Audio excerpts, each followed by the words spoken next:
മണ്ണ് തേടിയ പഴവോ ധനം തേടിയോ രണ്ടമ്മാവന്മാര് ഇന്നലെ പെയ്ത മഴയ്ക്കിന്നു കുരുത്തോരു തകര ഞാൻ എന്നെ പെറ്റ മണ്ണേ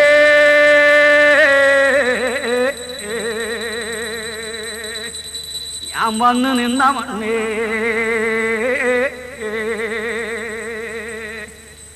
എനിക്ക് വേണ്ടി ധനം തേടിയോ രണ്ടമ്മാവന്മാര്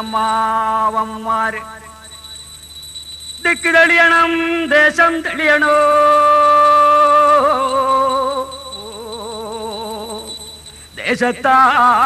ദേശത്താലഞ്ചീശരൻ തെളിയണം മണ്ണ് തെളിയണം മായം തെളിയണം മാലൊഴിഞ്ഞീ മനം തെളിയണം മണ്ണും പവനവും തേടിക്കെട്ടിയോ രണ്ടപ്പനപ്പൂപ്പന്മാര് കിഴക്കുതിച്ചു പടിഞ്ഞാറത്തവനെങ്കി വിളിക്കും വിളിപ്പുറം വന്ന് നിലകൊള്ളണേ എന്റെ പനപ്പൂപ്പന്മാര്.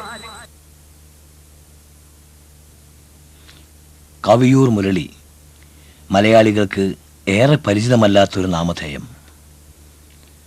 ഒരു പുരുഷായുസ് മുഴുവൻ കവിതയ്ക്കും തത്വചിന്തയ്ക്കും അധകൃതരുടെ ഉന്നമനത്തിനുമായി ഒഴിഞ്ഞുവെച്ച ജീവിതം.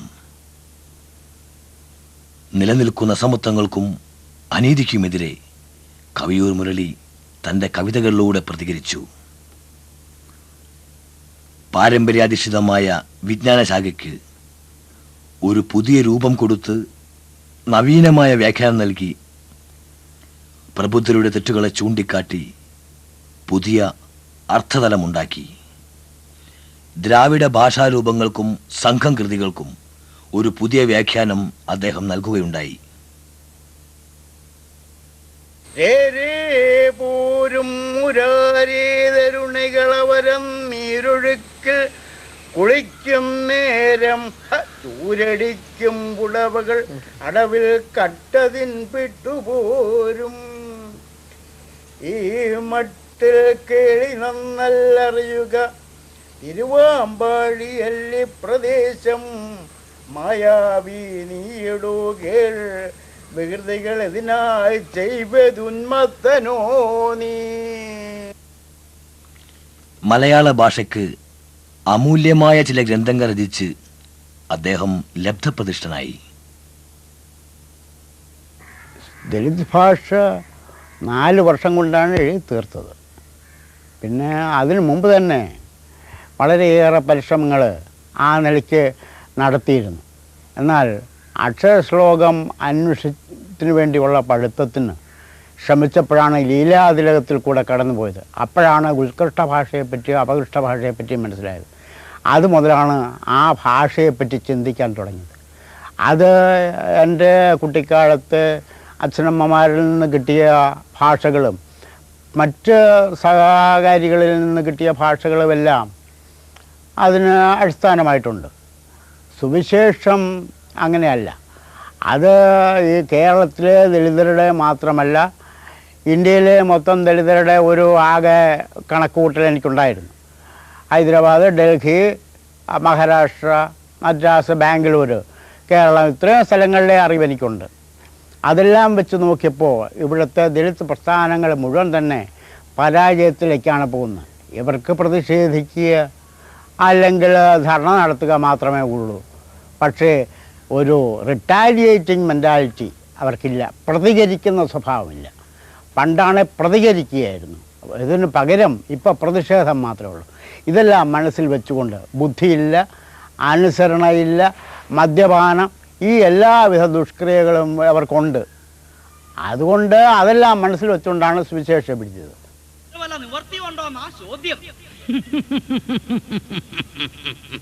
അത് ശരി, നോക്കാം.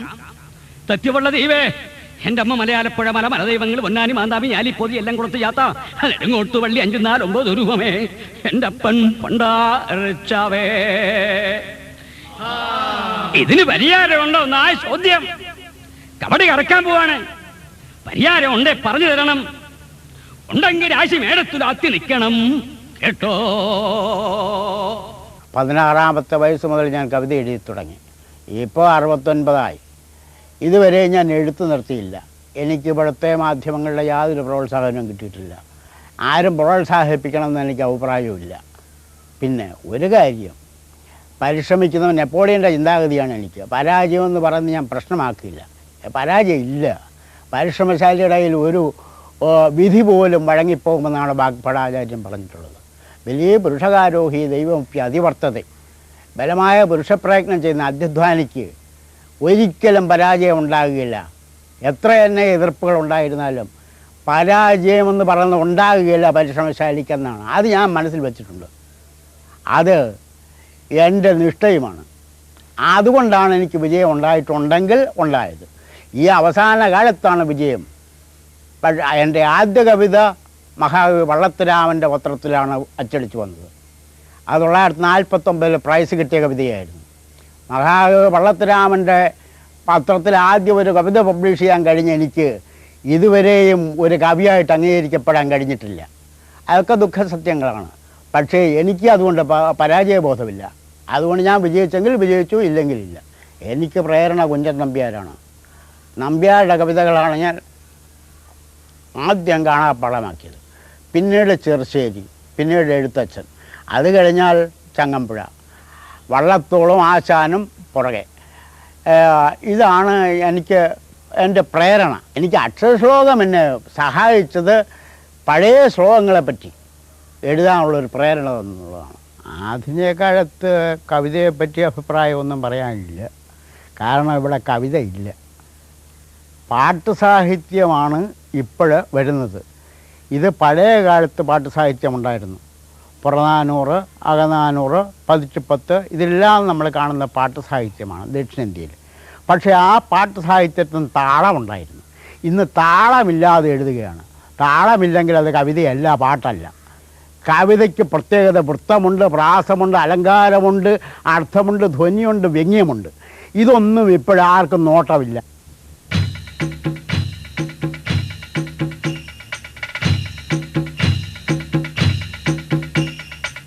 ഒന്നാനാം മലയിറങ്ങി ഞങ്ങൾ ഒന്നിറങ്ങി മണ്ണിണങ്ങി മണ്ണിണങ്ങി മനസ്സിണങ്ങി പുതു പെണ്ണിണങ്ങി രയടങ്ങി കാടുവെട്ടി കൂര കൂട്ടി 7 വട്ടം കോഴി വെട്ടി കുരുതി കൂട്ടി കാട്ടു മരണത്തെ പറഞ്ഞു മാറ്റി. ഒന്നാനാം മലയിറങ്ങി ഞങ്ങൾ ഒന്നിണങ്ങി മണ്ണിണങ്ങി മനസ്സിറങ്ങി പുതു പെണ്ണിണങ്ങി രയടങ്ങി ചത്തജാവും ചാമുണ്ടിത്തെയ്യവും മുത്തലപ്പും മുമ്പിലെത്തി കള്ളുവച്ചു കരിക്കുവച്ചു ഞങ്ങൾ തുള്ളു നൊന്തു പറഞ്ഞലച്ചു. താളമില്ലാതെ എങ്ങനെയാണ് ഇത് ആവിഷ്കരിക്കുക? കവിതയാണോ പാട്ടാണോ? താളമില്ല ആവശ്യം. വൃത്തമെന്ന് പറയുന്നത് താളമാണ്. അതില്ലാതെ ഒരിക്കലും പാട്ടുണ്ടാവരുത്. താളബദ്ധമായ അദ്ദേഹത്തിൻ്റെ ഓരോ പാട്ടുകളും പീഡിതരായ ദളിതരുടെ ദുഃഖത്തിൻ്റെ പ്രതിഫലനമായിരുന്നു. അവരുടെ ഹൃദയവികാരത്തിൻ്റെ തുടിപ്പുകളായിരുന്നു. 22 വയസ്സ് കഴിഞ്ഞ് 23-ാമത്തെ വയസ്സിൽ ഞാൻ അവിഭക്ത കമ്മ്യൂണിസ്റ്റ് പാർട്ടിയിലെ അംഗമായിരുന്നു. ഫുൾ മെമ്പറാണ്, ഫുൾ ടൈം പ്രവർത്തകനുമാണ്. വളരെയേറെ കഷ്ടപ്പാടുകളും പോലീസ് മർദ്ദനങ്ങളും എല്ലാം അനുഭവിച്ചിട്ടുണ്ട്. പക്ഷേ ഇന്ന് വന്നപ്പോൾ അതെല്ലാം വ്യർത്ഥമായി തെറ്റായിപ്പോയി എന്നൊരു തോന്നലുണ്ട്. മാർക്സിസം എന്ന് പറയുന്നത് ഇന്ന് ഇന്ത്യയിലില്ല, കേരളത്തിലുമില്ല. ഈ അതിൻ്റെ മാർക്സിസത്തിൻ്റെ ആകെ തുകയെന്ന് പറയുന്നത് ഡിനയൽ ഓഫ് പ്രൈവറ്റ് പ്രോപ്പർട്ടി, സ്വകാര്യ സ്വത്തിൻ്റെ നിഷേധമെന്നാണ് പറയുക. അതാണ് മാർക്സ് എഴുതിയത്. 40 വർഷം കൊണ്ടാണ് ഡാസ് ക്യാപിറ്റൽ എഴുതിയത്. സ്വകാര്യ സ്വത്തിൻ്റെ നിഷേധം ഇന്ത്യയിൽ നടക്കില്ല. പിന്നെ മറ്റൊന്ന്, തൊഴിലാളി വർഗ രാഷ്ട്രീയാധികാരമെന്നാണ് മാർക്സ് പറഞ്ഞത്. തൊഴിലാളി വർഗത്തിൻ്റെ രാഷ്ട്രീയ അധികാരം നേടാൻ 64 വർഷം പ്രവർത്തിക്കുന്ന കമ്മ്യൂണിസ്റ്റ് പാർട്ടിക്ക് കഴിഞ്ഞിട്ടില്ല. തൊഴിലാളികളെ പ്രലോഭിപ്പിക്കുക, അല്ലെങ്കിൽ 2 രൂപ ബോണസ് കൊടുക്കുക, 4 രൂപ ശമ്പളക്കൂടുതൽ കൊടുക്കുക, ഇതൊന്നുമല്ല മാർക്സിസം. മാർക്സിസം എന്ന് പറയുന്നത് തൊഴിലാളി വർഗത്തിന് രാഷ്ട്രീയ അധികാരം പിടിച്ചെടുക്കുക എന്നുള്ളതാണ്. അതൊന്നും ഇവിടെ നടക്കില്ല. കാരണം ഇവിടെ ഏറ്റവും മുന്തിയ പ്രശ്നം ഇന്ത്യയിൽ ജാതിയാണ്. എന്തിലും ജാതിയാണ്. ഒരുപാട് മണൽത്തരി എടുത്തു വെച്ചുകൊണ്ട് ഇതിൽ ഏതെല്ലാം ജാതി ഉണ്ടെന്നാണ് മനുഷ്യൻ നോക്കുക. ഇങ്ങനെ നോക്കുന്നിടത്ത് മാർക്സിസം വിജയിക്കുകയില്ല. ജാതിക്കെതിരെ അടിക്കാൻ മാർക്സിസ്റ്റുകാർ തയ്യാറായിട്ടില്ല. അത് തയ്യാറാകാത്തിടത്തോളം കാലം മാർക്സ് ഇവിടെ വില പോവുകയുമില്ല. അപ്പോൾ ജാതിയുടെ അടിസ്ഥാനത്തിലാണ് മനുഷ്യൻ സംഘടിക്കാൻ പ്രേരിതനാകുന്നത്. അങ്ങനെയാണ് ഇവിടെ BSPയും BJP എല്ലാം രൂപം കൊണ്ടത്. ഇത് മാർക്സിസ്റ്റുകാരുടെ ഉറങ്ങിക്കിടന്നപ്പോഴാണ് ഇതെല്ലാം ഉദയം ചെയ്തത്. അതുകൊണ്ട് അവരെ സംബന്ധിച്ചിടത്തോളം അവർക്ക് അധികാരം ഇപ്പോൾ കേരളത്തിലും ബംഗാളിലും ത്രിപുരയിലും ഒക്കെ അധികാരം പിടിച്ചെടുത്തെങ്കിലും അതൊന്നും തൊഴിലാളി വർഗത്തിൻ്റെ രാഷ്ട്രീയ അധികാരമല്ല. ഇവിടെ നടക്കുന്ന മാർക്സിസവുമല്ല. ഇവിടെ വേറെ ഏതാണ്ടൊക്കെയാണ് നടക്കുന്നത്. ദുർവ്യാഖ്യാനം ചെയ്ത് അത് യേശുക്രിസ്തുവിൻ്റെ ബൈബിൾ എടുത്ത് 900 തിരുസഭകൾ ഉണ്ടാക്കിയ മാതിരിയാണ് വ്യാഖ്യാനിച്ച് വൃത്തികേടാക്കി കളഞ്ഞിരിക്കുകയാണ്. അപ്പോൾ ദലിതരെ സംബന്ധിച്ചിടത്തോളം അവർ മറ്റൊരു പന്ഥാവ് സ്വീകരിച്ചു, ദലിതിസം.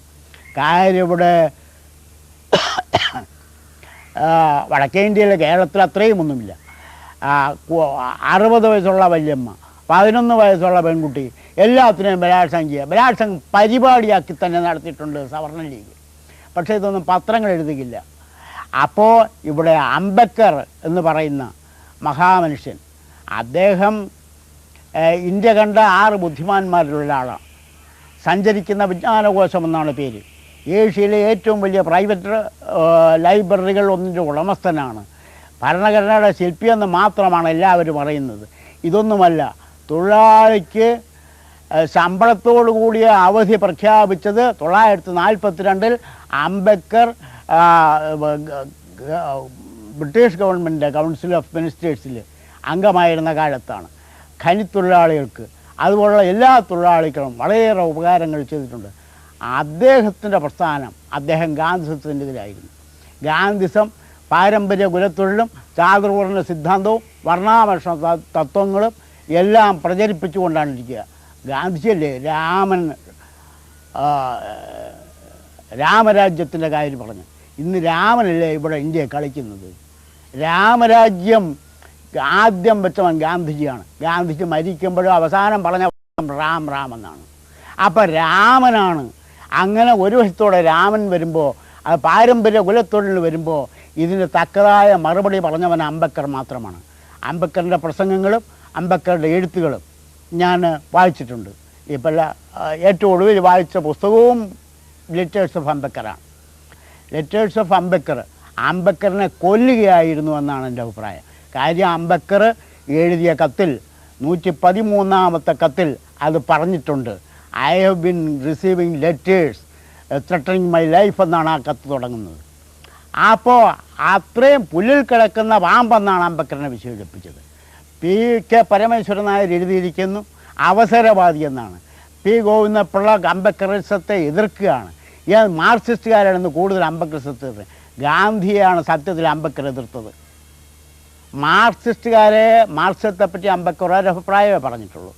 വയലൻസ് ഒഴിവാക്കിയാൽ കൊള്ളാം എന്നുള്ള ഒരു അഭിപ്രായം പറഞ്ഞുള്ളൂ. സാമൂഹ്യ പ്രശ്നങ്ങൾ കൈകാര്യം ചെയ്യാൻ പറ്റിയിട്ടില്ല. അപ്പോൾ അംബേദ്കറിസത്തെ സംബന്ധിച്ചിടത്തോളം ദലിതർ താല്പര്യം കാണിച്ചു തുടങ്ങി. അത് ഇന്ന് ദലിത് പ്രസ്ഥാനത്തിൻ്റെ പ്രത്യയശാസ്ത്രമായിട്ട് മാറിയിട്ടുണ്ട്. രാഷ്ട്രീയം ദലിതരെ സംബന്ധിച്ചിടത്തോളം എല്ലാവരും ജാതീയമായിട്ട് സംഘടിക്കുകയാണ്. ദലിതരും ജാതീയമായിട്ട് തന്നെ സംഘടിക്കണം, അല്ലെങ്കിൽ രക്ഷയില്ലല്ലോ. സംഘടിച്ചിട്ടും വിശേഷമില്ല. അപ്പോൾ സംഘടിക്കാതിരുന്ന കാര്യം പറയുകയും വേണ്ട. എല്ലാം മടുത്ത് കഴിഞ്ഞപ്പോഴാണ് ഞാൻ അംബേദ്കറിസം പഠിച്ചത്. കമ്മ്യൂണിസം പഠിച്ചു, കോൺഗ്രസിനെ പറ്റി പഠിച്ചു, ഇവിടുത്തെ രാഷ്ട്രീയ വിത്തലാട്ടങ്ങളെല്ലാം കണ്ടു. അവസാനം സഹി കിട്ടു. ബാബാ സാഹിബ് അംബേദ്കർ എന്ത് പറഞ്ഞു എന്ന് നോക്കി. അപ്പോഴാണ് കുറേ കൂടെ ചിന്തയ്ക്ക് വികാസമുണ്ടായത്. അങ്ങനെയാണ് ഞാൻ അവസാനം പുറനാനൂറിലേക്ക് വന്നത്. ഇപ്പം എൻ്റെ പുസ്തകം പുറനാനൂറെന്ന് പറയുന്ന പുസ്തകം അച്ചടിയിലാണ്. അതൊരു വലിയ സംഭവമായിരിക്കുമെന്ന് തന്നെ ഞാൻ വിശ്വസിക്കുന്നു. കാരണം എല്ലാവരും സംഘകൃതികളെപ്പറ്റി പറയുന്നുണ്ടെങ്കിലും ആർക്കും സംഘകൃതികൾ വായിക്കാൻ സമയമില്ല. ഒന്നാമത് കൊടും തമിഴ്, രണ്ടാമത് അത് കുത്തിയിരുന്ന് വായിക്കുക എന്ന് പറയുന്ന മൊണോട്ടണസാണ്. അപ്പോൾ ആരും വായിക്കുകയില്ല. വളരെയേറെ കഷ്ടപ്പെട്ട് കണ്ണ് വയ്യാതിരുന്നിട്ട് ഞാനത് വായിച്ചു. ദലിതരാണ് ദക്ഷിണേന്ത്യയിലെ കാര്യം പറഞ്ഞാൽ ദലിതരാണ് ഇവിടുത്തെ എല്ലാ വിധത്തിൻ്റെയും രാഷ്ട്രീയാധികാരവും മതമെന്നില്ല ഉണ്ടെങ്കിൽ പോലും ബ്രാഹ്മണൻ പൂജാരി മാത്രമായിരുന്നു. ബ്രാഹ്മണനല്ലാതെ ദലിതരിൽ മാത്രമേ ഇവിടെയുള്ളൂ. ക്ഷത്രിയനില്ല. നായരെന്ന് പറയുന്ന കൊല്ലവർഷം തുടങ്ങിയ കാലത്തുണ്ടായതാണ്. 825 ഇപ്പോൾ 1100 വർഷമേ ആയിട്ടുള്ളൂ. ഈഴവൻ ബല്ലാളർ ഒക്കെ കൺവേർട്ട് ചെയ്ത് വന്നതാണെന്നാണ് പറയുന്നത്. ഇങ്ങനെ മറ്റ് ജാതികൾ ആരും ഇവിടെ ഇല്ലാത്തൊരു കാലത്ത് ഇവിടുത്തെ കുറവനും പറയനും മറവനും ഇടയനും ഒക്കെയാണ് ഇവിടെ ഉണ്ടായിരുന്നത്. അവരായിരുന്നു ഇവിടുത്തെ ഭരണാധികാരികൾ. ഏറൈക്കോൺ, പിട്ടംകൊറ്റൻ, പെരുമ്പേകൻ ഇവരെല്ലാം തന്നെ കുറവന്മാരാണ്, കുറവ രാജാക്കന്മാരാണ്, വെറും കുറവനല്ല. കാഞ്ഞങ്ങാട്ടെ കാഞ്ചനും ഏഴിമലയിലെ നന്നനും എല്ലാം പുലയരാണ്. നാഞ്ചിനാട്ടിലെ വള്ളുവൻ പുലയനോ പറയനോ ആണ്. അങ്ങനെ ഇവിടെ സത്യം പറഞ്ഞാൽ ദക്ഷിണേന്ത്യ ഭരിച്ചിരുന്നത് ഇവിടുത്തെ ഭൂമിയുടെ അവകാശികൾ ഇവിടുത്തെ ആദിമനിവാസികളാണ്, ദലിതരാണ് ഇന്നത്തെ ഭാഷയിൽ പറഞ്ഞാൽ. അവരുടെ കാര്യങ്ങൾ കൂടുതൽ മനസ്സിലാക്കിയപ്പോൾ ഞാൻ എൻ്റെ രചനയിൽ അതാണ് പെടുത്തിയത്. അപ്പോൾ അടിസ്ഥാനപരമായി ചിന്തിക്കുമ്പോൾ ദലിതരാണ് ഇവിടുത്തെ എല്ലാത്തിൻ്റെയും അവകാശികൾ. ഇപ്പോൾ ബാബറി മസ്ജിദ് ശ്രീരാമൻ്റെ സ്വത്താണെന്ന് പറഞ്ഞിട്ട് ഹിന്ദുക്കളത് ആ പള്ളി പൊളിച്ചു കളഞ്ഞു. അങ്ങനെയാണെങ്കിൽ ദക്ഷിണേന്ത്യ മുഴുവൻ ദലിതർക്ക് കിട്ടണമെന്നും പറഞ്ഞൊരു സമരമായി ഇവിടെ നടക്കേണ്ടത്. ശബരിമല ക്ഷേത്രം ഇന്ന് ഹിന്ദുക്കൾക്ക് കോടിക്കണക്കിന് രൂപ ഉണ്ടാക്കി കൊടുക്കുകയാണ്. സത്യത്തിൽ അത് ബുദ്ധക്ഷേത്രമാണ്. മണിമേഖലയിൽ പറഞ്ഞിട്ടുണ്ട്. ഇതൊന്നും അറിയാതെ ചുമ്മാതെ നമ്മൾ അപ്പോൾ പിടിക്കാൻ പോവുകയാണെങ്കിൽ പഴയതിന് എല്ലാവർക്കും പിടിക്കാം. ഇവിടെ ദലിതരെ തല്ലി ഓടിച്ചത് മാത്രമല്ല, അവരുടെ ബുദ്ധികേടും കൊണ്ടും പറ്റിയിട്ടുണ്ട്. അവർ പരസ്പര ഐക്യമില്ല. അത് പണ്ട് മുതലേ കാണുന്നുണ്ട്. ഇന്നും അതില്ല. ഇന്നിവിടെ നിൽക്കുന്ന എന്തെന്ന് 105 ജാതി സർക്കാർ പറഞ്ഞിട്ടുണ്ട്. അതിൽ കൂടുതൽ ദലിതരുണ്ട്. ആദിമനിവാസികൾ 35 ജാതിയാണ് സർക്കാർ പറഞ്ഞിരിക്കുന്നത്. 54 ജാതി പാനൂർ എഴുതി വിട്ടിട്ടുണ്ട്, കെ പാനൂർ. അപ്പോൾ ഇത്രയും ജാതികൾക്ക് അതിൻ്റെ 10 ഇരട്ടി സംഘടനയാണ്. ഇവർക്ക് ഐക്യമില്ല. അതുകൊണ്ട് അവരുടെ പരാജയവുമുണ്ട് ഇവിടെ. ഞാൻ അവരുടെ ഐക്യമാണ് ഞാൻ ഉന്നം വെച്ച് എഴുതുന്നത്. ദലിതർ ഒരുമിച്ച് നിൽക്കുകയാണെങ്കിൽ ഡോക്ടർ അംബേദ്കർ അത് പറഞ്ഞിട്ടുണ്ട്. You must unite in one body, they will come under your feet എന്നാണ് പറഞ്ഞത്.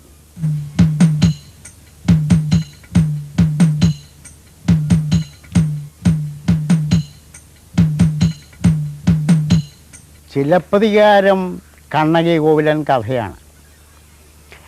ഈ കോവിലൻ ഒരു പണക്കാരനായ വൈശ്യബ്രാഹ്മണനായിരുന്നു ഇവർ രണ്ടുപേരും. കോവിലൻ്റെ മകളാണ് മണിമേഖല. മാധവിയിൽ ജനിച്ച കുട്ടിയാണ് മണിമേഖല. കണ്ണകി ഭർത്താവ് കോവിലിനെ കൊന്നു, മധുര ചക്രവർത്തി കൊന്നു. അതിനുശേഷം കണ്ണകിയും മരിക്കുകയാണ്. മാധവി വളർന്നു വന്നപ്പോൾ അവൾ ഈശ്വരഭക്തിയായിട്ട് മാറുകയാണ്, സന്യാസിനിയായിട്ട് മാറുകയാണ്. അങ്ങനെ അവിടെ അവസാന കാലഘട്ടത്തിൽ അവൾ ചേര രാജ്യത്തിൽ വരുന്നു. ഇതാണ് മണിമേഖലയിലെ കഥ. മണിമേഖല മാധവിയുടെ മകൾ മണിമേഖല വളർന്നു വന്നപ്പോൾ, മണിമേഖല ചേര രാജ്യത്തിൽ വന്നപ്പോൾ അവൾ കണ്ണകി ക്ഷേത്രം കാണാൻ പോകുന്നു. കണ്ണകി ക്ഷേത്രം കാണാൻ പോകുന്ന വഴിക്ക് ഒരു വയസ്സനിരിക്കുന്നു. നോക്കിയപ്പോൾ എവിടെ അച്ഛൻ്റെ അച്ഛനാണ്. അയാളെ മണിമേഖലയെ കണ്ടിട്ട് പറഞ്ഞു, ഞാൻ ഇങ്ങനെ കണ്ണകി ക്ഷേത്രത്തിൽ സന്ദർശിച്ചിട്ട് വരികയാണ്. ഇനി ഇവിടെ ഏറ്റവും ഉയർന്ന മലയുടെ അങ്ങേ അറ്റത്ത്, ശ്രദ്ധിച്ച് കേൾക്കണം, ഏറ്റവും ഉയർന്ന മലയുടെ അങ്ങേ അറ്റത്തൊരു ക്ഷേത്രമുണ്ട്. ആ കോവിലനും 9 തലമുറയ്ക്ക് മുമ്പുണ്ടായിരുന്ന കോവിലൻ പണിയിച്ച ക്ഷേത്രമാണ്. ആ ക്ഷേത്രത്തിൽ ദർശനം നടത്താൻ വന്നതാണെന്ന് പറഞ്ഞു. ഈ കണ്ണകി ക്ഷേത്രമെന്ന് പറയുന്നത് എനിക്ക് തോന്നുന്നത് മംഗളാദേവി കണ്ണകി ക്ഷേത്രമാണ്. അതിൻ്റെ അടുത്തുള്ള ക്ഷേത്രമെന്ന് പറയുന്നത് ശബരിമല. അല്ലാതെ മലയുടെ മണ്ടയ്ക്ക്, ഏറ്റവും ഉയർന്ന മലയുടെ മണ്ടയ്ക്ക് വേറൊരു ക്ഷേത്രം അന്നുമില്ല ഇന്നുമില്ല. ആ നിലയ്ക്ക് ശബരിമല ക്ഷേത്രം തീർച്ചയായും ബുദ്ധക്ഷേത്രമാണ്. അത് കോവിലൻ്റെ കണ്ണകിയുടെ ഭർത്താവായ കോവിലൻ്റെ 9 തലമുറയ്ക്ക് മുമ്പുള്ള കോവിലൻ പണിയിച്ചതുമായിരുന്നു. കണ്ണകിയെ പത്മാദേവി എന്ന് പറഞ്ഞ് ബുദ്ധമതത്തിനൊരു ദേവിയുണ്ട്. ഈ ദേവി കണ്ണകി ദേവിയാണെന്ന് ഒരു വിശ്വാസമുണ്ട്. ഹിന്ദുക്കൾ അത് ഹിന്ദുവായിട്ട് അവർ കൺവേർട്ട് ചെയ്ത് കഴിഞ്ഞപ്പോൾ അത് ഹിന്ദുവായി എന്നുള്ളതല്ലാതെ കണ്ണകി ഹിന്ദുവായിരുന്നു എന്ന് ഞാൻ വിശ്വസിക്കുന്നില്ല. ചിലപ്പതികാരമാണെങ്കിൽ ജൈനമത സിദ്ധാന്തത്തിന് അനുകൂലമായിട്ടാണ് എഴുതിയിട്ടുള്ളതെന്ന് പറയുന്നു. പൂർണ്ണമായും അത്രയും ശരിയാണെന്ന് എനിക്ക് തോന്നുന്നില്ല. എന്നാൽ ബുദ്ധമതം ശ്രീബുദ്ധൻ BC 6-ാം നൂറ്റാണ്ടിലാണ് ഉണ്ടായത്. 4-ാം നൂറ്റാണ്ടിന് മുമ്പ് തന്നെ, അതായത് 200 വർഷങ്ങൾക്ക് മുമ്പ് തന്നെ തെക്കേ ഇന്ത്യയിൽ ബുദ്ധമതം സാർവത്രികമായിട്ട് പ്രചരിച്ചിരുന്നു. അത് സത്യമാണ്. പുറനാനൂർ നോക്കിയാൽ ഓരോ കവിതയിലും ഒരു വഴിയാത്രക്കാരൻ വന്നാൽ അവൻ ആഹാരം കൊടുക്കുക എന്നുള്ളത് ഓരോ വീട്ടിലും പാവപ്പെട്ടവനായും പണക്കാരനായും ചെയ്തിരുന്നു. ഒരു മറവൻ്റെ വീട്ടിലൊരു സന്യാസി എന്നപ്പോൾ അദ്ദേഹം ഇവിടെ ഇല്ല, മൊയിലിറച്ചിയും ചുട്ടതും കുടത്തിൽ വെള്ളവും ഇരിപ്പുണ്ട്, കഴിച്ചുകൊണ്ട് പോകപ്പെടും. ആഹാരം കൊടുക്കുന്നുള്ള ബുദ്ധമതത്തിൻ്റെ ഒരു വലിയ പ്രമാണം. ദുഃഖം അകറ്റുക, ഏറ്റവും വലിയ ദുഃഖം വിശപ്പുമാണ്. ഈ വിശപ്പടക്കുക ബാക്കിയാരും പിന്നീടെന്നാണ് ബുദ്ധമതത്തിനുള്ളത്. ഇതെല്ലാം അനുവർത്തിച്ചിരുന്ന ദേശമാണ് തെക്കേ ഇന്ത്യ. ഭാരതം മഹാത്മാക്കളുടെ ജന്മഭൂമിയാണെന്ന് പറഞ്ഞാൽ ഭാരതം എന്നുള്ള പേര് തന്നെ ഇന്ന് പറയുന്ന അർത്ഥത്തിലല്ല ഞാൻ കരുതുന്നത്. ഭാരതം ഭരതനുമായിട്ട് ബന്ധിച്ച രാഷ്ട്രമാണെന്നാണ് വിശ്വസിക്കപ്പെടുന്നതും പ്രചരിപ്പിക്കപ്പെടുന്നതും. പക്ഷേ ഇത് പരതവൻ്റെ നാടാണ്. പരതവനെന്ന് പറഞ്ഞാൽ ഇന്നത്തെ പരവൻ, അതാണ് അതിൻ്റെ ശരി അർത്ഥം. പരതവൻ്റെ നാടാണ് ഭാരതം. ഭ എന്ന് പറയുന്ന അക്ഷരം തന്നെ സംസ്കൃതത്തിലേ ഉള്ളൂ. പായാണ് സത്യത്തിൽ ദ്രാവിഡ ഭാഷയിൽ. പരതവൻ്റെ നാടാണ് ഭാരതം. ഇനി ഇവിടെയുള്ള മഹാത്മാക്കളെ പറ്റി പറഞ്ഞാൽ എൻ്റെ നോട്ടത്തിൽ, എൻ്റെ അറിവിൽ ഞാൻ ഇഷ്ടപ്പെടുന്നത് Raja Ram Mohan Roy, Mahatma Phule, doctor BR Ambedkar, Periyar EV രാമസ്വാമിനിക്ക്. EMSനെ പറ്റി എനിക്ക് മാർക്സിസത്തിനെ, അതായത് നല്ല വീടുകളിൽ കുഞ്ഞുങ്ങളെ ഉമ്മർത്തിരുന്ന് കളിക്കും. ഇതിനെ ഈ തമിഴ് സന്യാസിമാർ വന്ന് പിടിച്ചോണ്ട് പോയിട്ട് കാലൊടിക്കും, കൈയൊടിക്കും, മുഖവും കരിക്കും, 2 വ്രണവും ഉണ്ടാക്കും, വഴി കൊണ്ടിരുത്തും, വല്ലവും തരണേ അമ്മ എന്ന് വിളിപ്പിക്കും. ആർക്ക് വേണ്ടി? അയാൾക്ക് വേണ്ടി. അയാൾക്കാണ് ഈ കുഞ്ഞിനെ കൊണ്ടാവശ്യം. ഇതുപോലെ മാർക്സിസത്തിനെ പിടിച്ചോടിച്ച് മുഖവും കരിച്ച് വഴി കൊണ്ടിരുത്തി പിച്ചെടുപ്പിച്ച ആളാണ് EMS. മാർക്സിസം ഇവിടെ നടക്കുകയില്ല. മാർക്സിസം അവസാന കാലത്ത് ശങ്കരാചാര്യരെ പറ്റി പുസ്തകം എഴുതിയവനാണ് EMS. മാർക്സിനെ ഏംഗൽസിനെയൊക്കെ വിട്ടു. എനിക്ക് നല്ല ഒരഭിപ്രായവുമില്ല. EMS തൊഴിലാളി വർഗ വിപ്ലവ സിദ്ധാന്തത്തിനെ ഞെക്കിക്കൊന്നവനാണ്. അതിന് മൊറട്ടോറിയം പ്രഖ്യാപിച്ചവനാണ്, ദുർവ്യാഖ്യാനം ചെയ്തു. ഔദ്യോഗിക ജീവിതം എന്ന് പറയുന്നത് ഒരു രസം പിടിച്ച ഇടപാടാണ്. 29 ഇപ്പോഴും പെൻഷൻ കുടിശ്ശിക കിട്ടാനുണ്ട്. 13 വർഷമായി പെൻഷനായിട്ട്. അത്രയും നല്ല ഒരു കാലമാണ് കഴിഞ്ഞത്. 29 വർഷത്തിനിടയിൽ 32 സ്ഥലം മാറ്റം, 5 സസ്പെൻഷൻ, 3 ക്രിമിനൽ കേസ്, ഇത്രയുമെല്ലാം ഉണ്ടായി. പക്ഷേ ഞാനെല്ലാ ലോകത്തിൽ ഒരുത്തനും പെൻഷൻ വാങ്ങിക്കുകയില്ല. പെൻഷൻ പറ്റിയപ്പോഴും പലരും ചോദിക്കുന്നത് ഇപ്പോൾ പെൻഷൻ കിട്ടിയോ എന്നാണ്. അത്ഭുതമാണ് കിട്ടിയത്. കാരണം കൈക്കൂലിയുടെ അഴിമതിയുടെയും കൂത്തരങ്ങാണ് PWD. ലോകത്തിലെ അഴിമതിക്ക് 2ാം സ്ഥാനം ഇന്ത്യക്കാണ്. അപ്പോൾ അതിൽ 1ാം സ്ഥാനം കേരളത്തിലാണെന്നാണ് എൻ്റെ വിശ്വാസം. ഇത്രയും വൃത്തിയോടെ വേറെടുത്തും കാണുകയില്ല. തൂണ് മുതൽ കൈക്കൂലി, തൊട്ട കാശ്, ഒരു റോഡ് വെട്ടാൻ അല്ലെങ്കിൽ ഒരു തോട് വെട്ടാൻ പ്രപ്പോസലായാൽ എഞ്ചിനീയർക്ക് കാശാണ്. കാര്യം അലൈൻമെൻറ്റ് അവൻ ആരുടെയെങ്കിലും തെങ്ങിൻ തോപ്പിൻ്റെ നടുക്കൂടെ നെൽപ്പാട്ടത്തിൻ്റെ ഇടയ്ക്കൂടെ അലൈൻമെൻറ്റ് വയ്ക്കും, ഒരു സർവേ നടത്തും. ഉടനെ അതിൻ്റെ ഉടമസ്ഥന് ഓടി വന്ന് അയ്യോ സാറേ അതിലെവിടെ എടുത്ത് എന്നാൽ കൊണ്ടുപോവാ, ആഫീസറോട് പറ, ആഫീസർക്കും കിട്ടി എനിക്കും കിട്ടി. ഇതാണ് പണി. അലൈൻമെൻറ്റേ ആയുള്ളൂ, അതിന് മുമ്പേ കാശ് വരും. അവിടെ മുതൽ ചെക്ക് എഴുതുന്നത് 29 വർഷത്തിൽ 20 വർഷവും ഞാൻ കൈക്കൂലി വാങ്ങിക്കായിരുന്നു. അതിൻ്റെതാണ് സസ്പെൻഷൻ മുഴുവൻ. അവസാനം സാഹി കെട്ടു പരസ്യമായിട്ട് പ്രഖ്യാപിച്ചുകൊണ്ട് കൈക്കൂലി വാങ്ങിച്ചെന്ന് പറഞ്ഞ് യാതൊരു മാർദ്ദവും ഇല്ലാത്ത വാങ്ങിക്കുക. കാരണം ഈ കോൺട്രാക്ടേഴ്സ് കൈക്കൂലി കൊടുക്കുന്ന അവരുടെ പോക്കറ്റിൽ നിന്നല്ല, അവർ വെട്ടിക്കുന്നതിന് ഒരു അംശം കൊടുക്കുന്നതേ ഉള്ളൂ. അപ്പം ഞാൻ പറഞ്ഞു, നീ എത്ര കാശിക്കുന്നതാ എഴുതി കൊടുക്കും, എൻ്റെ കൈപ്പടയിൽ എഴുതിക്കൊണ്ട് നീ ഏത് മന്ത്രം എടുത്ത് വേണേൽ കൊണ്ട് ചെന്ന് പറ, ഞാൻ വാങ്ങിക്കും. ആ കാശ് തന്നില്ലെങ്കിൽ അവൻ്റെ കടലാസ് അനക്കുകയില്ല. അടിയന്തരാവസ്ഥ കാലത്ത് ഉറച്ച പ്രഖ്യാപിച്ച് കൈക്കൂലിയെല്ലാം ഒറ്റ പേപ്പർ തൊടുകില്ല എന്ന് പറഞ്ഞവനാണ് ഞാൻ. കാരണം അത്ര വാശിയായി. കൈക്കൂലി വാങ്ങിക്കാത്തവന് വീടപ്പുള്ളിൽ സ്ഥാനമില്ല, വാങ്ങിക്കാതിരിക്കുന്നവൻ മണ്ടനാണ്. ഒടുവിൽ വാങ്ങിച്ചു, ആണുങ്ങളെപ്പോലെ കാശ് മേടിച്ചു. എനിക്കൊരു പ്രയാസവുമില്ല. ഞാൻ മദ്യപിക്കുകയില്ലായിരുന്നു. അപ്പോൾ അതൊരു വേഷമായി. അപ്പോൾ ഞാൻ കണ്ട എൻ്റെ വയറിനെ ഇത് പിടിക്കുകയില്ലേ, മദ്യപിക്കാൻ പാടാന്ന് പറഞ്ഞ് അവന്മാരാരും മദ്യപിച്ചതിനേക്കാളും കൂടുതൽ മദ്യപിച്ചു. പക്ഷേ ഇപ്പം ഞാൻ മദ്യപിക്കില്ല.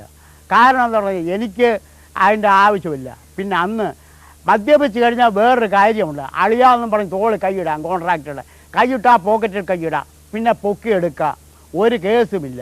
മദ്യപിച്ചില്ലെങ്കിൽ രണ്ടണയ്ക്കും അവൻ കണക്ക് പറയും. അങ്ങനെയൊക്കെയാ. അത്ര നരകം പിടിച്ചൊരു ഡിപ്പാർട്ട്മെൻറ്റ് ആയിരുന്നു എന്നെ സംബന്ധിച്ചിടത്തോളം PWD. എങ്കിലും ഞാൻ കയർന്നുകൂടി, പെൻഷനും വാങ്ങിക്കുന്നുണ്ട്. പക്ഷേ ഇപ്പോഴും സ്വല്പം കുടിശ്ശിക കിട്ടാനുണ്ട്. വേണ്ടി വന്നാൽ ഒരു കേസ് കൂടെ ഫയൽ ചെയ്യണം, അത് ചെയ്യും. എൻ്റെ അച്ഛനമ്മമാരെ പറ്റി അമ്മ 57-ലാണ് മരിച്ചത്, അച്ഛൻ 71-ൽ മരിച്ചു. അച്ഛൻ്റെ പേര് ചീരനെന്നാണ്, അമ്മയുടെ പേര് പൈങ്കി. പണ്ടത്തെ പേരുകളാണ്. ഓമനയ്ക്ക് അവർ ഓമ എന്നേ വിളിക്കുകയുള്ളൂ, പൈങ്കിളിക്ക് പൈങ്കി എന്ന് വിളിക്കും. ഇതൊക്കെയാണ് ദലിതരുടെ പേരുകളുടെ പ്രത്യേകതയാണ്. അച്ഛൻ വലിയ മന്ത്രവാദിയായിരുന്നു. പിന്നെ പാട്ടകൃഷികളുണ്ടായിരുന്നു. 12 ഏക്കർ ഭൂമി ഞങ്ങൾ കരപ്രദേശം പാട്ടമുണ്ടായിരുന്നു. കണ്ടം, വയൽ, നെല്ല്, കരിമ്പ് ഒക്കെ ഉണ്ടായിരുന്നു. അതിൻ്റെ ആദായം കൂടെ മന്ത്രവാദമുണ്ട്. ഞങ്ങൾ കോഴി ഇറച്ചി നിന്നാണ് വളർന്നത്. അതിൽ മന്ത്രവാദത്തിൽ ഒരു കോഴി ആവശ്യമുണ്ടെങ്കിൽ അച്ഛൻ 10 കോഴിക്ക് എഴുതി കൊടുക്കും. എന്നിട്ട് അതിനെ മുഴുവൻ തല്ലി പിടിച്ചോണ്ടെങ്കിൽ വരും. പിന്നെ ദിവസവും ഇട്ട് അറിഞ്ഞ് തിന്നുക പണി. അങ്ങനെയാണ് ഞങ്ങൾ ജീവിച്ചത്. അച്ഛനും അമ്മയും മരിച്ചുപോയി. അച്ഛൻ്റെ മന്ത്രവാദം, അച്ഛൻ്റെ ചാറ്റ് കേട്ടാണ് ഞാൻ എൻ്റെ വയൽച്ചുള്ളികളിൽ മടതയ്ക്ക് മുമ്പിൽ എന്ന കവിതയിൽ ചാറ്റ് എഴുതിയിട്ടുള്ളത്. ഒറ്റവുള്ള ദൈവേ, ചത്തുപോയോരെ കിളക്കുതിപ്പന പടിഞ്ഞാറത്തമനം, എൻ്റെ അപ്പ അപ്പൂപ്പ മുത്തങ്കാവിലമ്മ മുത്തൂറ്റുകാവേ, കാലമെല്ലാം മാറി ശീലമെല്ലാം മാറിയേ. നേരില്ല നിറയില്ല നീരില്ല നിലയില്ല, മേലോട്ട് നോക്കിയ ആകായം, ഇപ്പോട്ട് നോക്കിയ ഭൂമിയുമാണ്. നിൽക്കാൻ കണ്ടമില്ല, നിർത്താനാളില്ല, തല കാട്ടാൻ നാടില്ല, തല ഒളിക്കാൻ കാടുമില്ലേ. തല്ലി ഓടിച്ചോരും തല വെട്ടി മാറ്റിയോരും ചുട്ടുകൊന്നോരും ചട്ടവിട്ട് നടത്തിയോരും ഇന്നുകൊണ്ട് കേട്ടോ. എന്നെ സംബന്ധിച്ചിടത്തോളം ചെറുപ്പം മുതലേ എനിക്ക് ജാതി ചിന്തയില്ല. ഞാൻ മനുഷ്യജാതി എന്നുള്ളത് കവിഞ്ഞ ആരെയും കൂടുതൽ കാണുന്നുമില്ല. മറ്റൊന്ന്, രാഷ്ട്രീയം പണ്ടുണ്ടായിരുന്നു. ആ രാഷ്ട്രീയത്തിൽ നിന്ന് മായം കലർത്തിക്കൊണ്ട് ആളുകൾ, നേതാക്കന്മാരും അല്ലാത്തവരും വന്നു കഴിഞ്ഞപ്പോൾ ആ രാഷ്ട്രീയവും വിട്ടു. പിന്നെ മതമില്ല. ഇതെല്ലാം എനിക്ക് ചില ബോണ്ടേജായിട്ടുണ്ട്. മതമെന്ന് പറഞ്ഞാൽ എനിക്ക് ക്രിസ്തുമതം അറിയാം, ഹിന്ദുമതം അറിയാം, മുഹമ്മദ് മതം പഠിക്കാൻ പറ്റിയിട്ടില്ല. എങ്കിലും സൂറത്ത് യാസീനും ഹക്കം ബാത്തിലും ഒക്കെ ഞാൻ വായിച്ചിട്ടുണ്ട്, കുറച്ചൊക്കെ പിടിച്ചെടുത്തു. ഇതിലെല്ലാം ഹിന്ദുമതം മുഴുവൻ പൊട്ട കള്ളമാണ്, മുഴുവൻ തെറ്റാണ്. കാരണം നുണയല്ലാതെ അവരൊന്നും പറഞ്ഞിട്ടില്ല. ക്രിസ്തുമതത്തിൽ ആണെങ്കിൽ യേശു ക്രിസ്തു കുറേ നല്ല കാര്യങ്ങൾ പറഞ്ഞു. യേശു ക്രിസ്തു പറഞ്ഞൊന്നുമല്ല ഇവിടെ നടക്കുന്നത്. കുമ്പനാട്ട് തന്നെ 30 തിരുസഭയോ മറ്റോ ഉണ്ട്. എല്ലാം ക്രൂസൈഡ് എന്നും പറഞ്ഞു തുടങ്ങിയ മാറാനാഥ ക്രൂഡേത്, വേനൽക്കാല ക്രൂസൈഡ് എല്ലാം അങ്ങ് തുടങ്ങിയേക്കുക. എന്തുവാ ഇത്? അപ്പം അമേരിക്കയിൽ നിന്ന് പണം വരിക, അവരുടെ സ്വർഗം അമേരിക്കയാണ്, അവിടെ പോകാനുള്ള പാസ്പോർട്ടാണ്. അമേരിക്കയിൽ നിന്ന് പണം വരുത്തുക എന്നുള്ളത് കവിഞ്ഞുള്ള ഉന്നമൊന്നും അവർക്കില്ല. ഇതാണ് യേശു ക്രിസ്തുവിൻ്റെ പേരിൽ ചെന്ന്. യേശു ക്രിസ്തു ആണെങ്കിലോ ധാരാളം സ്വർഗരാജ്യത്തിൽ കിടക്കുന്നതിനേക്കാൾ ഭേദം ഒട്ടക ദൂരിക്കൂടെ കിടക്കുന്നവനാണെന്ന് പറഞ്ഞു. ഇവിടെ നടക്കുന്ന അത്ഭുത രോഗശാന്തി ആശുപത്രി കെട്ടിടം 9 നിലയിൽ. ഒരു വശത്ത് അത്ഭുത ലോകശാന്തി, മറുവശത്ത് ആശുപത്രി കെട്ടണം, ബൈബിൾ കൊയ്ത്ത്, വലിയ വചന ഘോഷണം, ഭയങ്കര അലാക്കാണ്. ഈ നിലയ്ക്ക് അത് സ്വീകരിക്കാനൊക്കില്ല. പെർഫോമൻസും പ്രാക്ടീസും ഒരുപോലെ ഇരിക്കുന്ന ഏത് പ്രസ്ഥാനം ഉണ്ടെങ്കിലും ഞാൻ അതിനകത്ത് കാണും. ഒന്ന് പറഞ്ഞ് വേറൊന്ന് ചെയ്യുന്നത് എനിക്കിഷ്ടമില്ല. ഞാൻ കള്ളം പറയില്ല, എനിക്ക് കള്ളം പറയേണ്ട ആവശ്യമില്ല. എത്ര ജീവൻ പോകുന്നിടത്താണെന്ന് പറഞ്ഞാൽ നേരെ എന്ന അഭിപ്രായവും പറയും. അപ്പോൾ ഹിന്ദുമതത്തിൻ്റെ കള്ളം എന്താണെന്ന് പറഞ്ഞാൽ രാമൻ ഇപ്പോഴേറ്റവും വലിയൊരു ചർച്ചാ വിഷയമാണ് രാമൻ. ബൈബിളിൽ 8 രാമനെ പറ്റി പറഞ്ഞിട്ടുണ്ട്. രാമൻ എന്നുള്ള 8 പ്രാവശ്യം ബൈബിളിൽ ഞാൻ കണ്ടിട്ടുണ്ട്.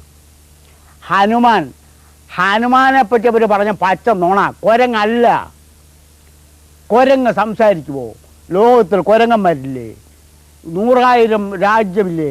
ഇതിലെല്ലാം കുരങ്ങന്മാരുണ്ട്. മനുഷ്യനുള്ള ഏറ്റവും അടുപ്പമുള്ള കുരങ്ങ് ചിമ്പാൻസിയാണ്. അത് പാൻസ് ഇടും, സീട്ട് വലിക്കും, ടേബിൾ മാനേഴ്സ് വരെ അവനറിയാം. പക്ഷെ അവൻ സംസാരിക്കുകയില്ല. ഇവർ പറയുന്നു കുരങ്ങ് സംസാരിച്ചെന്ന്. സംസാരിച്ചിട്ടുണ്ടെങ്കിൽ കുരങ്ങല്ല. പിന്നെ ആരാണ്? അന്വേഷിക്കണം. ഇവിടുത്തെ പണ്ടത്തെ ആദിമ നിവാസികളെ കുരങ്ങന്മാരെന്നാണ് വിളിച്ചിരുന്നത്. ഏറംകുളം കുഞ്ഞമ്പിള്ള പുസ്തകം എഴുതിയിട്ടുണ്ട്. അന്നത്തെ കേരളം എന്ന് പറയുന്ന പുസ്തകത്തിലുണ്ടിത്. കുരങ്ക പട്ടടയുണ്ട്. പൊലയിൽ കുരങ്ങിട്ടെന്നാണ് പറയുന്നത്. പൊലയിൽ പ്രസവിച്ചെന്നല്ല പറയുന്നത്. പൊലയിൽ കുരങ്ങിട്ടു. അപ്പോൾ പൊലയിൽ പ്രസവിക്കുന്നത് മുഴുവൻ കുരങ്ങ. അവനെ അടക്കുന്നത് കുരങ്ക പട്ടടയുമാണ്. ഇങ്ങനെ കുറേ കുരങ്ങന്മാരിവിടെ ഉണ്ടായിരുന്നു. അവരെ കാഴ്ചയിൽ രൂപഭംഗിയില്ലായിരിക്കും, വർണ്ണഭംഗിയില്ലായിരിക്കും. പക്ഷേ അവർ കുരങ്ങല്ല. ഹനുമാൻ അങ്ങനെ വരുമ്പോൾ ഇവിടുത്തെ ആദിവാസികളിൽ പെടുന്ന ഒരു വിഭാഗമാണ്. അവനെ ഉപയോഗിച്ചാണ് ശ്രീരാമൻ ലങ്ക ആക്രമിച്ചത്. ഇനി പാർവതിയും ശിവന് കുടുംബവും. ശിവൻ ആരാണെന്നും മലയനാണെന്നും കാട്ടാളനാണെന്നും വള്ളത്തോൾ എഴുതിയിട്ടുണ്ട്. ആദി കുറത്തി എന്ന് പറഞ്ഞൊരു വാക്ക് ശബ്ദധാരാവലിയിലുണ്ട്, ഡിക്ഷണറിയിൽ. ആദി കുറത്തി എന്ന് പറഞ്ഞാൽ പാർവതിയാണ്, ആദ്യത്തെ കുറത്തിയാണ്. അപ്പോൾ അവരുടെ മകനോ സുബ്രഹ്മണ്യൻ കല്യാണം കഴിച്ച ആരെയാ? ശ്രീവള്ളിയെ. അവളാരാ? കുറത്തി. അപ്പോൾ പാർവതി കുറത്തി, മകൻ കല്യാണം കഴിച്ച കുറത്തി, അമ്മായിമ്മ മരുമോളും കുറത്തി, അപ്പം മകനും കുറത്തി തന്നെ. അപ്പോൾ ശിവനായരായിരിക്കും? അതുപോലൊരു ജാതിയായിരിക്കും. കുറവനോ കുറത്തിയോ മലയനോ വള്ളത്തോൾ പറഞ്ഞ പോലെ കാടനോ ഉള്ളാടനോ എന്തെങ്കിലും ആയിരിക്കും. അപ്പോൾ ഇത് നുണയായിട്ടാണ് പ്രഖ്യാപിച്ചിരിക്കുന്നത്. സത്യത്തിൽ ശിവനെന്ന് പറഞ്ഞാൽ ശുഭമെന്നേ അർത്ഥമുള്ളൂ. പ്രകൃതിയുടെ ചിത്രീകരണമാണ് ശിവൻ. ഞാൻ അങ്ങനെ കരുതുന്നുള്ളൂ. ആ രീതിയിൽ എനിക്ക് മതവും ഞാനത്. പിന്നെ ബുദ്ധമതത്തിലേക്ക് ഞാൻ ചിന്തിച്ചു. ബുദ്ധനെ പറ്റി കുറേ വളരെയേറെ വായിച്ചു. ദ ഗോസ്പൽ ഓഫ് ബുദ്ധ ഞാൻ വായിച്ചിട്ടുണ്ട്. പിന്നെ മറ്റു ഒരുപാട് ഗ്രന്ഥങ്ങൾ, ആനന്ദമൈത്രയുടെ, സിലോണിലെ ആനന്ദമൈത്രയുടെയും ചിൻകുങ്, തൈവാനിലെ ചിൻകുങ്ങിൻ്റെയും പുസ്തകങ്ങൾ വായിച്ചിട്ടുണ്ട്. ശ്രീബുദ്ധൻ നല്ലതേ പറഞ്ഞിട്ടുള്ളൂ. ശ്രീബുദ്ധൻ നാല് സത്യങ്ങളും അഷ്ടമാർഗങ്ങളും പറഞ്ഞിട്ടുണ്ട്. ആകെക്കൂടി അദ്ദേഹം പറഞ്ഞത് ഈ മനുഷ്യനെന്ന് പറയുന്നത് ആകെക്കൂടി വരുമ്പോൾ ചലിക്കുന്ന പ്രകൃതി, അതിനകത്ത് നിരന്തരം മാറിക്കൊണ്ടിരിക്കുന്ന ശരീരം, ഈ ശരീരത്തിൽ എങ്ങും പറന്നു നടക്കുന്ന മനസ്സ്, ഇതാണ് മനുഷ്യൻ. ഇവന് സെൽഫ് അല്ലെ ഈഗോ എന്ന് പറയാൻ, അവൻ്റെതെന്ന് പറയാൻ, അവൻ്റെ തനതെന്ന് പറയാൻ ഇവിടെ ഒന്നുമില്ല. അപ്പം നീ ഒരു കാര്യം ചെയ്യും, നീ വന്നു, ജനിച്ചു, ജീവിച്ചു, നിൻ്റെ കാലം കഴിയുമ്പോൾ പട്ടുപോകണം. അതുകൊണ്ട് നീ നിൻ്റെ കാര്യം നോക്കി നടക്കുക. മറ്റൊരുത്തൻ്റെ മുതൽ ആഗ്രഹിക്കരുത്, മോഷ്ടിക്കരുത്, കൊല ചെയ്യരുത്. ഇതൊക്കെ അദ്ദേഹം പറഞ്ഞിട്ടില്ല. കാരണം അദ്ദേഹത്തിൻ്റെ പ്രിൻസിപ്പിളായിരുന്നല്ലോ. ആശാൻകാരുടെ എഴുതിയിട്ടുള്ളതും ശ്രീബുദ്ധൻ്റെ ഗോസ്പൽ ഓഫ് ബുദ്ധ എന്ന്, ലൈറ്റ് ഓഫ് ഏഷ്യ എന്നെടുത്താണ് ശ്രീബുദ്ധനെ പറ്റിയുള്ള പുസ്തകത്തിൽ. ഈശ്വരൻ, തെക്കേ ഇന്ത്യയിലെ ആദിമ ഈശ്വരൻ കല്ലായിരുന്നു. കല്ലെന്ന് പറഞ്ഞാൽ ഒരു വീരന്മാർ മരിച്ചു വീണ സ്ഥലങ്ങളിൽ ഒരു കല്ല് നാട്ടിയിട്ട് അതിൽ മയിൽപ്പീലിയും ചൂടി പൂക്കളം വർഷിച്ച് എണ്ണയും ഒഴിച്ച് അവരെ തൊഴുത് കടന്നു പോകും. വീരന്മാരെ ആരാധിക്കുന്ന ഒരു സമ്പ്രദായമേ തെക്കേ ഇന്ത്യയിൽ ഉണ്ടായിരുന്നുള്ളൂ. അപ്പോൾ വീരാരാധനയിൽ നിന്ന് ആ മരിച്ചു വീണ സ്ഥലത്ത് ഒരടയാളം എന്നുള്ള നിലയ്ക്ക് കല്ല് നാട്ടി. ആ കല്ലിൻ്റെ സ്ഥാനത്ത് ഇന്ന് സ്മരണ മണ്ഡപങ്ങൾ ഉയർന്നിട്ടുണ്ട്. ഇപ്പോൾ സഖാവ് പി കൃഷ്ണപിള്ളയുടെ നാളെ അദ്ദേഹത്തിൻ്റെ ജന്മദിനം മരണദിനമാണ് 19, ഇന്ന് 18. അപ്പോൾ പി കൃഷ്ണപിള്ളയുടെ സ്മാരകം പുന്നപ്രയിലുണ്ട്, ചുടുകാടിലുണ്ട്. ഈ അന്നത്തെ പഴയ കല്ലിന് പകരമാണ് ഇന്ന് സ്മാരകം പണിയുന്നത്. ഇതായിരുന്നു ആദ്യത്തെ ദൈവം തെക്കേ ഇന്ത്യയെ സംബന്ധിച്ചിടത്തോളം. ഇത് മാറിക്കഴിഞ്ഞാണ് ശൈവമതം വന്നത്. ശൈവമതം വന്നിട്ട് അവർ ശിവനെയും പാർവതിയൊക്കെ പ്രദർശിച്ചു. അതിനെ മറിച്ചിട്ടുകൊണ്ടാണ് വൈഷ്ണവമതം വന്നത്.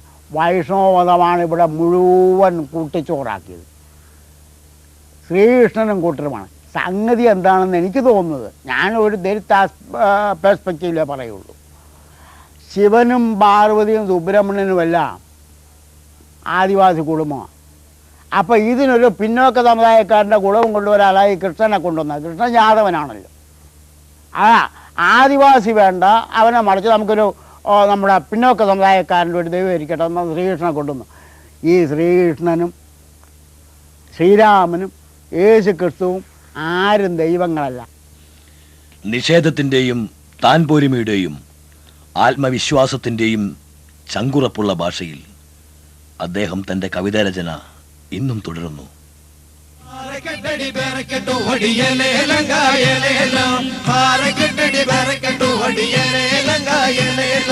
തൊപ്പനാടുകളൊപ്പറങ്കൂടി തപ്പാരക്കടിയേലേലും തൊപ്പനാടുകളൊപ്പറങ്കൂടി തപ്പാരക്കടിയേലേലും പാറക്കണ്ണില് പാറക്കൊക്കിട്ടു പാറക്കെട്ടടിയേലേലും പൊട്ടട്ടു പാറ ഞെട്ടട്ടു പാറ പൊളിയട്ടു പാറയേലേലും പൊട്ടട്ടു പാറ ഞെട്ടട്ടു പാറ പൊളിയട്ടു പാറയേലേലും പാറ പൊട്ടിട്ടു പാറയ്ക്കുള്ളിൽ തണ്ണി കാണട്ടിയേലേലും തണ്ണി കണ്ടിട്ടു കുഞ്ഞി മക്കളും തണ്ണി കോരട്ടിയേലേലും തണ്ണി കോരിട്ടു കുഞ്ഞി മക്കളും കഞ്ഞി ബക്കട്ടിയേലേലും കഞ്ഞി പച്ചിട്ടു കുഞ്ഞിയും മക്കളും പയ്യകച്ചട്ടിയേലേലും കഞ്ഞി പച്ചിട്ടു കുഞ്ഞിയും മക്കളും പയ്യകച്ചട്ടിയേലേലും പയ്യകച്ചിട്ടു കുഞ്ഞിയും മക്കളും പെറ്റുകൂട്ടട്ടിയേലേലും പയ്യകച്ചിട്ടു കുഞ്ഞിയും മക്കളും പെറ്റുകൂട്ടട്ടുയേലേലും പാറക്കെട്ടടി പാറക്കെട്ടോ